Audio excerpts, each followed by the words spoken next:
देख रहे हैं आज तक, आपके साथ मैं हूं नवजोत रंधावा। बड़ी खबर पहले, यूपी के लखीमपुर खीरी में ब्लॉक प्रमुख की उम्मीदवार के साथ गुंडागर्दी पर यूपी की राजनीति गर्मा गई है। अखिलेश यादव ने यूपी सरकार और यूपी की कानून व्यवस्था पर हमलों की बौछार कर दी तो योगी सरकार के मंत्री मोहसिन रजा ने कहा बीजेपी हिंसा की राजनीति नहीं करती। योगी सरकार ने लखीमपुर खीरी केस में एक्शन भी लिया है। सीओ और थाना प्रभारी को सस्पेंड कर दिया गया है। महिला से बदसलूकी करने वाले एक शख्स को गिरफ्तार कर दिया है। बाकियों की तलाश के लिए लगातार टीमें छापामारी कर रही हैं।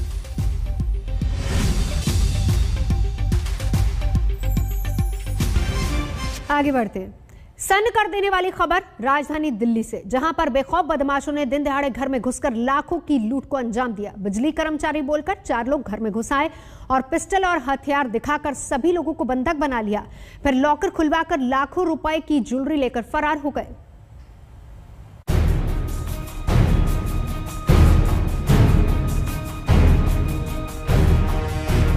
इन तस्वीरों को देखकर आप सन्न रह जाएंगे, आपके होश उड़ जाएंगे। दिन दहाड़े घर में घुसकर डकैती की ये तस्वीर राजधानी दिल्ली की है। 4 बदमाश दनदनाते हुए घर में घुसते हैं, बिजली मिस्त्री बताकर दरवाजा खुलवाते हैं और जैसे ही महिला दरवाजा खोलती है, पिस्टल और चाकू लहराते हुए बदमाश अंदर घुस आते हैं। पहले नीली टोपी वाला बदमाश अंदर घुसता है, धमकाता है, उसके हाथ में पिस्टल है। फिर उसके पीछे हेलमेट वाला बदमाश आता है, उसके हाथ में चाकू है। महिला को पीछे हटता देख पिस्टल लिए बदमाश महिला का हाथ पकड़कर खींचता है और उसे जमीन पर बैठने को कहता है। माँ को इस हाल में देख बच्ची घबरा जाती है। वो सोफे से भागकर माँ के पास चली जाती है। बदमाश उसे पिस्टल दिखाकर धमकाता है।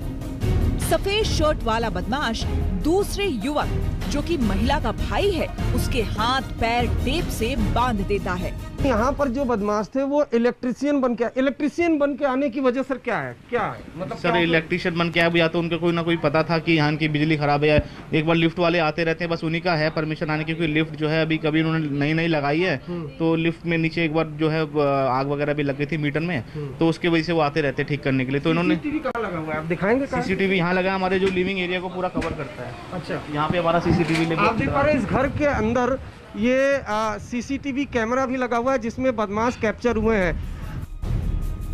फिर बदमाश घर में गहने रुपए के बारे में पूछता है। दूसरे कमरे में अलमारी खोलने पर लॉकर दिखता है तो पिस्टल दिखाकर लॉकर का कोड मांगता है और सारे गहने निकाल लेता है। करीब 8 लाख कैश और 6 लाख के गहने लूट लेता है। उन्होंने मुझसे कहा कि मैं इलेक्ट्रिशियन हूँ, आप लॉक खोल दीजिए। हमारी लिफ्ट ख़राब हो रही थी तो मुझे लगा इलेक्ट्रिशियन आए होंगे, तो मैंने नीचे से लॉक खोल दिया। तो यहाँ के वो पूछते हैं भैया हैं, मैंने कहा भैया नहीं है, वो घर ऑफिस गए हैं। तो उन्होंने कहा कि चलो तुम अंदर चलो। गन उन्होंने अपना रिवॉल्वर निकाला। रिवॉल्वर थी उनके पास और उसके अंदर गोलियां भी उनकी नीचे गिर गई, तो उन्होंने दोबारा से उसकी जो मैगजीन है वो उसको अंदर करा। वो अंदर आए और गन पॉइंट पे जो है इनको धक्का मतलब पीछे हो गई है। यहाँ पे घर में एक बुजुर्ग महिला भी थी, इसे भी बदमाशों ने नहीं छोड़ा। पहले धमकाया, फिर हाथ पैर बांध दिया, मुंह पर टेप लगा दिया। एक यहाँ खड़ा हो गया पिस्टल लेके, मेरे से ऐसे ऐसे करने लगा कि गोली मार देंगे, तूने सांस भी निकाली तो। मैं टेबल पे बैठी थी, मेरे को टेबल पे दबोच दिया उन्होंने। बदमाश दोपहर करीब 2:30 बजे घुसे। किसी को कोई शक ना हो इसलिए बदमाश बिजली कर्मचारी बनकर आए। सोसाइटी की लिफ्ट खराब थी इसलिए घर वालों ने दरवाजा बेझिझक खोल दिया। बिल्डिंग में हाइड्रोलिक गेट है इसलिए बाहर के लोगों को अंदर आने की इजाजत नहीं है। कहीं न कहीं इसमें इनसाइडर रोल पूरे इस घर की रेकी की गई है। जो बदमाश है उनको पूरी जानकारी थी कि यहाँ लिफ्ट खराब है, शायद यही वजह है कि वो बाकायदा इलेक्ट्रिशियन बनकर आते हैं, इस घर के अंदर दाखिल होते हैं, 4 लोगों को बंधक बनाते हैं चाकू की और पिस्टल की नोक पर। उसके बाद लूट पाट करके यहाँ से दिन दहाड़े फरार हो जाते हैं। पुलिस फिलहाल इस मामले की जांच कर रही है, लेकिन अभी तक किसी आरोपी को पुलिस गिरफ्तार नहीं कर पाई है। दिल्ली में दिन दहाड़े डकैती की ये वारदात हर किसी के लिए एक सबक है। किसी अनजान को देख दरवाजा ना खोलें, ना जाने किस रूप में, किस बहाने से लुटेरे आ धमके और जानमाल ले उड़े। तंसीम हैदर के साथ अरविंद ओझा, दिल्ली आज तक।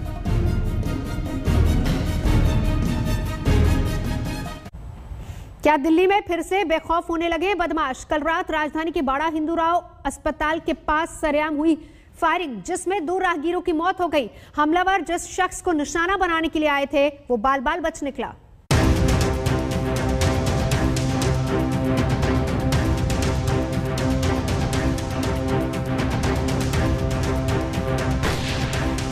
ताबड़तोड़ फायरिंग से दिल्ली राजधानी।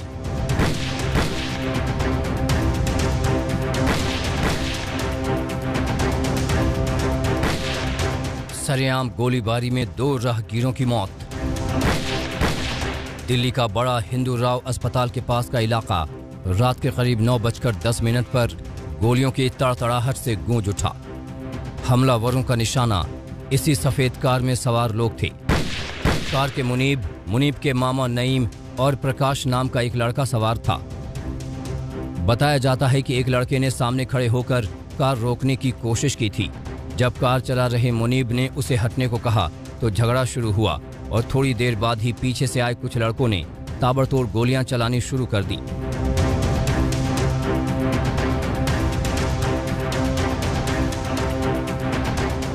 गोली चलती देख मुनीब और मुनीब के मामा और प्रकाश भाग निकले, लेकिन पीछे बदमाश दनादन फायरिंग कर रहे थे।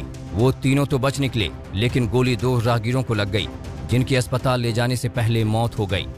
ये हमारा हॉस्पिटल है मेरे मामा का। अच्छा। एक लड़का आया है यहाँ पे पूछने कि यहाँ पे कोरोना के टीके लगते हैं। मैंने उसको मना करा कि नहीं, यहाँ पे नहीं लगते। हमें जाना था, हमारी एक प्रॉपर्टी है शादरा में, तो हमें वहाँ जाना था। तो वो लड़का आगे की साइड निकल गया, हम जो है गाड़ी में बैठने लगे। बैठ के आगे तक ही गए थे। वही लड़का गाड़ी के आगे खड़ा हो गया। मैंने कहा भाई क्या बात है, हट गाड़ी के आगे से। कह रहा है तू उड़ाएगा क्या मुझे? मैंने नहीं भाई मैं क्यों उड़ाऊंगा तेरे को, आगे से हट। अब मैंने गाड़ी से निकलते ही देखा ना 2 लड़के उधर खड़े हुए थे, 5-6 लड़के एक साइड पे खड़े हुए थे। तो मेरे को पहले से जब हुआ ये कुछ प्लानिंग से आए हैं। और उनने गाड़ी रोक करके उनसे बातचीत करी और बदतमीजी करनी शुरू की। वो बाहर निकले और बाहर निकलने के बाद जो देखा तो सामने से फायरिंग चालू हो गई। चश्मदीदों के मुताबिक बदमाशों ने करीब 20 राउंड गोली चलाई, लेकिन पुलिस के मुताबिक सिर्फ 2 राउंड गोली चली। 20 से 25 राउंड कम से कम चली है, इससे ज्यादा भी हो सकती है, इससे कम नहीं चली है, इससे कम नहीं चली है। पुलिस को अंदेशा है कि इस वारदात की वजह आपसी रंजिश है। मुनीब का कहना है कि उसे और उसके मामा को कुछ लोगों से धमकी मिलती रहती है। बदमाश पैदल ही भाग निकले, इसलिए पुलिस को शक है कि वो आसपास के हो सकते हैं। दिल्ली में पिछले कुछ दिनों में सनसनीखेज अपराध की ये तीसरी वारदात है। इससे पहले बुधवार को दिल्ली के उत्तम नगर में हुई लूट की सनसनीखेज तस्वीर सामने आई थी। बिजली कर्मचारी बनकर आए 4 युवकों ने दिन दहाड़े एक परिवार को बंधक बनाकर लाखों रुपए लूट लिए। इसी तरह रविवार को नारायणा इलाके में 32 साल के एक प्लास्टिक कारोबारी पर बदमाशों ने घात लगाकर हमला बोल दिया। पूरी वारदात सीसीटीवी में कैद हुई है। दिल्ली में हो रही ये वारदात कानून व्यवस्था पर गंभीर सवाल खड़े कर रही है। अरविंद ओझा के साथ हिमांशु मिश्रा, दिल्ली आज तक। दिल्ली में कानून व्यवस्था का ये हाल है तो दिल्ली से सटे इलाकों में भी बिगड़ैल नवाबों के हौसले बुलंद हैं। गाजियाबाद में चलती गाड़ी पर स्टंट करते कुछ युवाओं का वीडियो वायरल हो रहा है।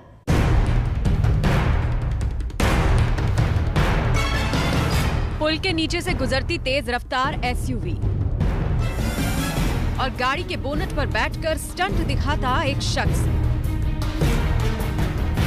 गाड़ी सिर्फ एक नहीं बल्कि पूरा काफिला है। ठीक पीछे एक और एसयूवी और उसके बोनट पर भी कलाबाजी का यही मंजर। कोरोना कर्फ्यू खत्म हुए मुश्किल से 1 महीना बीता है और अभी तक घरों में बंद बददिमाग रईसजादे अपनी पुरानी फितरत के साथ फिर से सड़कों पर उतर आए। ये तस्वीरें देश की राजधानी दिल्ली से सटे गाजियाबाद की हैं। रईसजादों ने सोशल मीडिया पर थोड़ी सी सुर्खियां बटोरने के लिए नियम कायदे और समझदारी को भी ताक पर रख दिया। गाड़ी के बोनट पर बैठकर सड़क पर निकले। वीडियो बनाने के लिए इनका साथी दूसरी गाड़ी पर कैमरे के साथ पहले से तैनात था। न आते जाते वाहनों की फिक्र, न खुद अपनी जान की। गाड़ियों के बोनट पर सवार दोनों युवक हाथ में तख्तियों जैसा कुछ लेकर कैमरे के सामने पोज देते हुए निकल पड़े। हालांकि जिस मकसद से ये वीडियो बनाया गया था, उसी ने इनके अरमानों पर पानी फेर दिया। सोशल मीडिया पर वीडियो वायरल हुआ तो पुलिस की नजर भी पड़ी। गाड़ियों के नंबर के आधार पर जांच शुरू हुई तो बिगड़ैल नवाबों तक पहुंचने में पुलिस को ज्यादा वक्त नहीं लगा।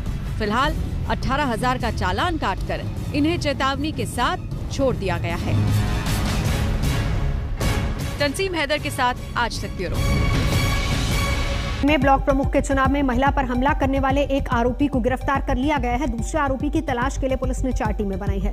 लखीमपुर खीरी में कल नॉमिनेशन दाखिल कराने पहुंची समाजवादी पार्टी की महिला प्रत्याशी की प्रस्तावक के साथ लखीमपुर खीरी में बदसलूकी हुई। वीडियो वायरल होने के बाद पुलिस ने मामला दर्ज कर लिया और इसी मुद्दे को लेकर समाजवादी पार्टी प्रमुख अखिलेश यादव ने आज यूपी सरकार पर हमला बोला। उन्होंने कहा कि यूपी में एक बहन पर हमला हुआ है, जनता परिवर्तन करेगी। योगी सरकार ने भी इस मामले को गंभीरता से लिया है।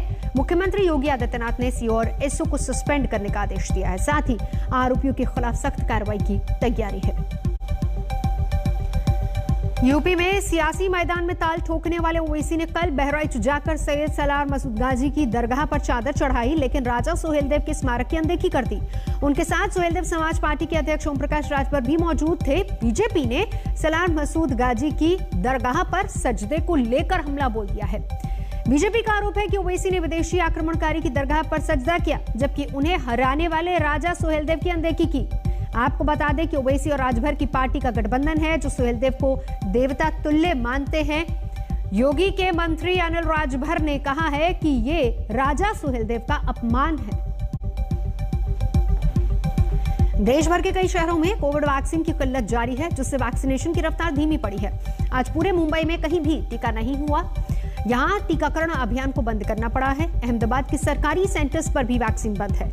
देश भर में 16 जनवरी से टीकाकरण अभियान शुरू हुआ था। 21 जून को रिकॉर्ड 86 लाख से ज्यादा लोगों को टीका लगा, लेकिन अब रफ्तार सुस्त हो गई है। अब तक करीब 38 करोड़ से ज्यादा लोगों को वैक्सीन लग चुकी है।